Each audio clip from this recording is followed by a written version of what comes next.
A sitting attorney general just went on Fox News to threaten a member of Congress. What Jasmine Crockett said next should terrify anyone who believes in democracy. When the highest law enforcement official in America weaponizes media to intimidate elected representatives, we're not witnessing politics. We're watching the systematic destruction of checks and balances. Thank the chairman. I now recognize the ranking member of the subcommittee, Jasmine Crockett. Thank you so much, Mr. Chairman. And I first just want to begin with a news alert. Guess what? Joe Biden is not the president anymore. So maybe we can move on. Maybe we can move into the present, because it seems like we are living in the past. And listen, these are not the good old days, you know, like you used to sit around and your grandparents would talk to you about what used to happen. What we need to be talking about is how we are going to legislate, because I think that some of my colleagues have confused what our jobs are. And I get that we're sitting in judiciary. And so it may seem as if we are here to be litigators, but we are here to be legislators, which means that we are supposed to be writing laws, not trying to have our own trials and determine whether or not something is true or not, or whatever the case is, or who should be sued, who shouldn't be sued. All I know is that a great American hero, a good senator out of New Jersey, said something to the effect yesterday as he was shattering the record for holding the floor, a record that had been held by another racist in this country.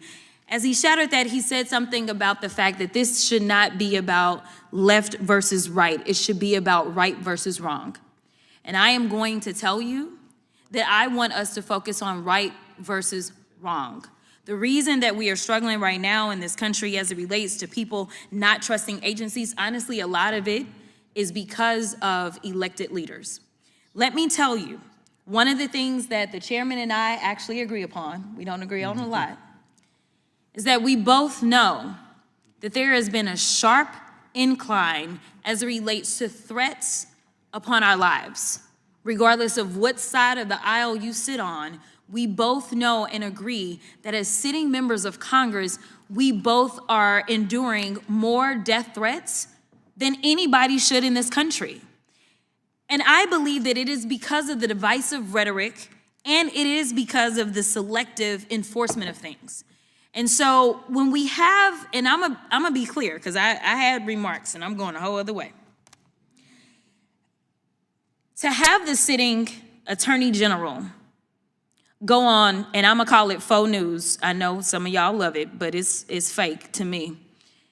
To have her go on Fox News and to then decide that she wanted to send a threat to me, it was wrong. Because here it is, she is the highest law enforcement agent in this country, and people are watching and they are consuming this information, and they are believing that simply because I decided that I wanted to exercise my right to free speech, which I am not abridged from doing, that she then wanted to then politicize something that should not be politicized. I don't like Elon Musk. I'm gonna say it 50,000 times. I don't like him. I don't like that he going out there and he firing people. I think that he's a crook, because somehow the rest of us can't sit around and get whatever federal contracts we want. The rest of us can't sit around and get law enforcement and get them somehow ordained as federal law enforcement to protect him. The rest of us can't get our dealerships protected by the federal government. That is somebody that is operating above the law. For whatever reason, just because he has a lot of money, more money than everybody else. And yes, I am happy to see that on my birthday, which is what I said, there were peaceful protests around this world against him, because he is a problem. And so you never should have somebody that is sitting that high and is going to sit up here and threaten a sitting member of Congress when she knew good and well, if she watched the entire thing, that I specifically told protesters to make sure you consult with lawyers, just like I've told protesters over and over and over in the history of me advising people to go out and exercise their constitutional right. The fact that there are other sitting members that have received letters of threat from this new DOJ tells me that they are about retribution and they are not about following the law. The reason that our party, or I won't even say our party, our country, is torn apart is because we can't even agree on right versus wrong. This should not be left versus right. The only thing that we're asking is that we have law enforcement that will show up when there is an actual crime.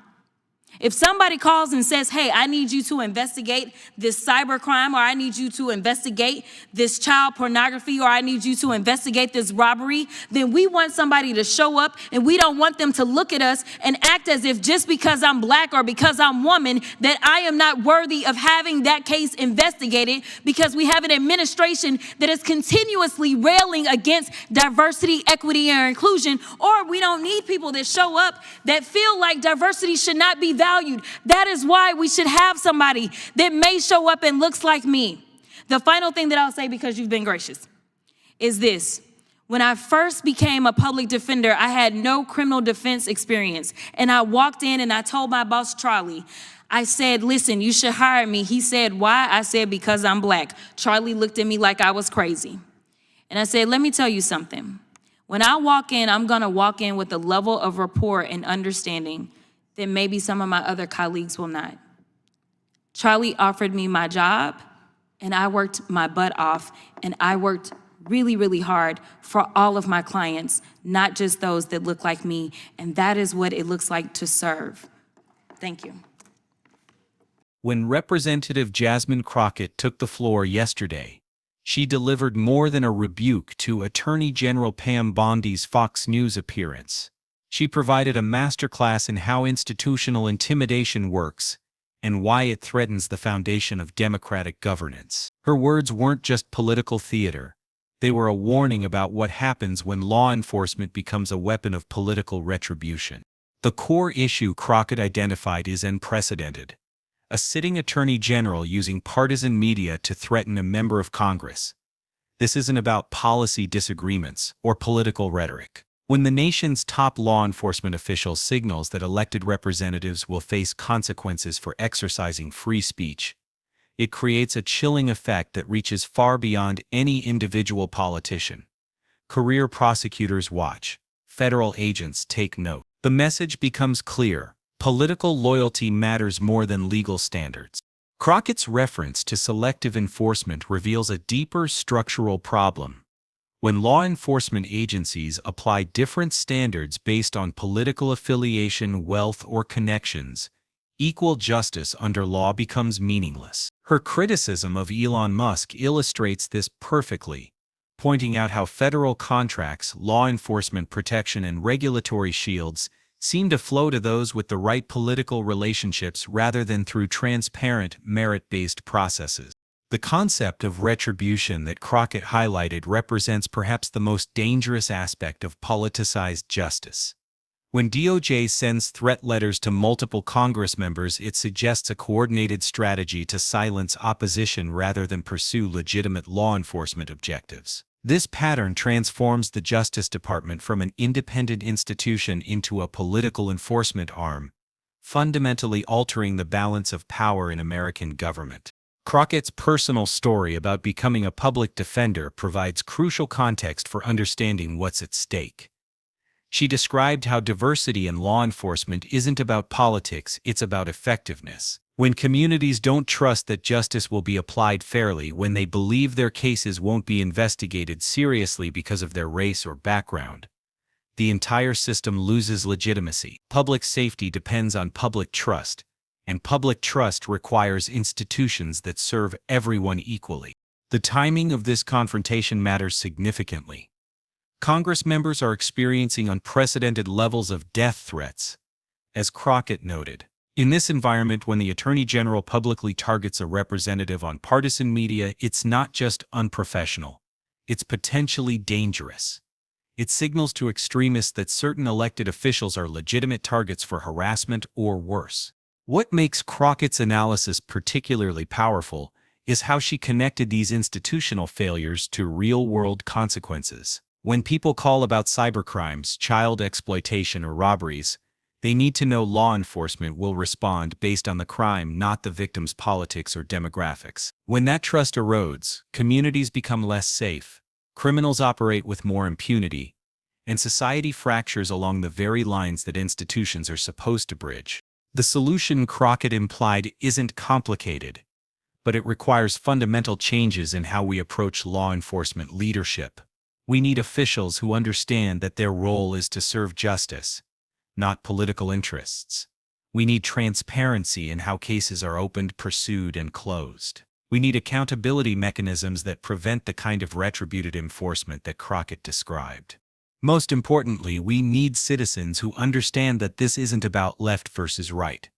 As Crockett emphasized, it's about right versus wrong. When institutions lose their independence, when equal justice becomes conditional, when free speech triggers government retaliation, democracy itself becomes fragile.